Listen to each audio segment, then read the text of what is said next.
my name's Melanie Bundock. I'm an EFT practitioner. I first became aware of EFT several years ago when I came across this really weird therapy that seemed to clear emotions really effectively. It dealt with everyday stresses and strains in a way that nothing else seemed to do.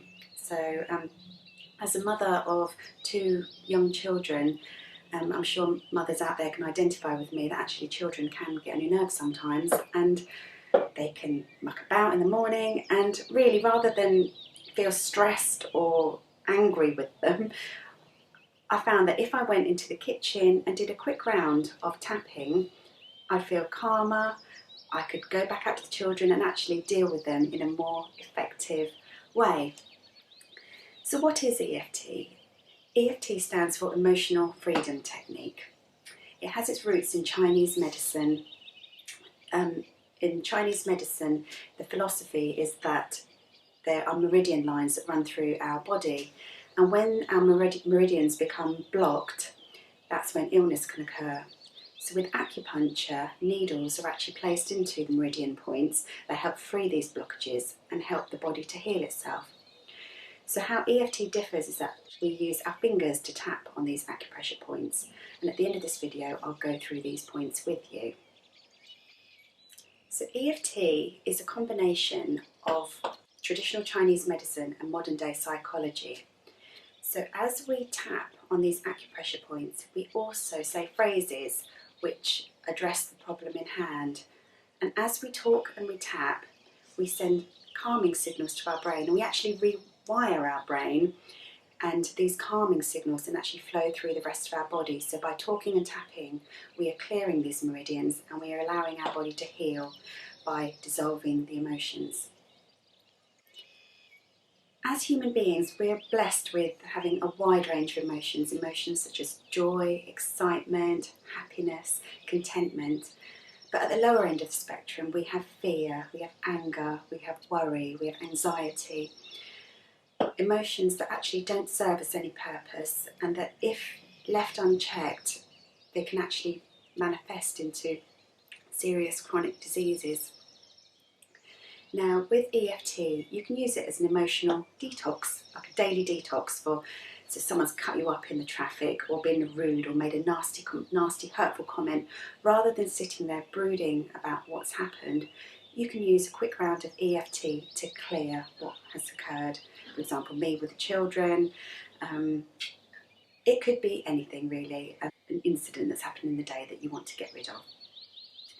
But equally, if there is a deeper rooted problem, a trauma that's been with you for many years, you need to see a qualified professional who can talk you through the process in a safe, effective, gentle way. EFT has become massively popular in the last few years, and it's come to people's attention in various ways. People may have heard of this weird tapping thing, which quite frankly, when you first do it, it is weird. I found it weird and it's completely bonkers, and you don't know how it's going to work, but it does work. It's been reported that major Hollywood stars use it to calm their nerves. Top golfers, Formula One drivers are using it. There's been pictures of them on the sidelines tapping away, and it really does work. So whether you're a housewife at home, stressed with children, or whether you are an A-list superstar, EFT can help you in some way or another. I hope that's given you a good feel for what EFT is, what it can do, and how it can help you in your daily life. If you want to discuss this with me further or find out how EFT can help you, please contact me via my website.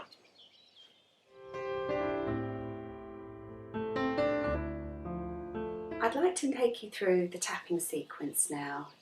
There are many different sequences that are available, but the one I'm going to use now is the one that is the most commonly used, and it's the one I like to use.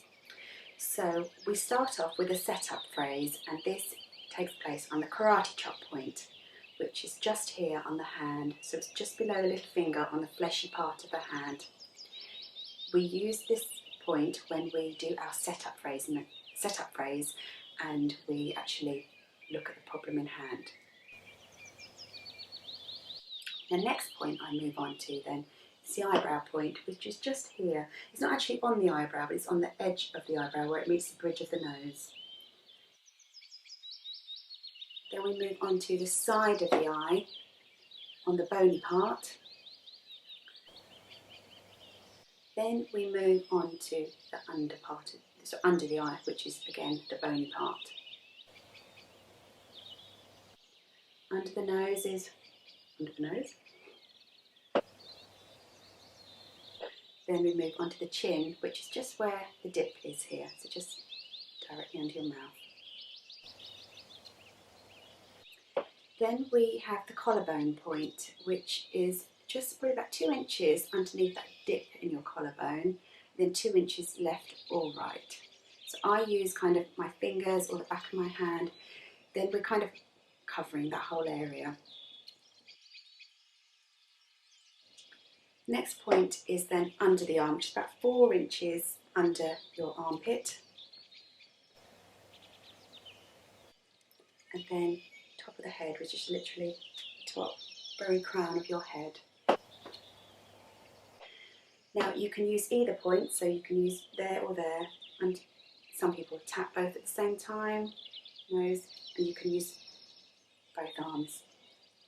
So there you go, there are the tapping points.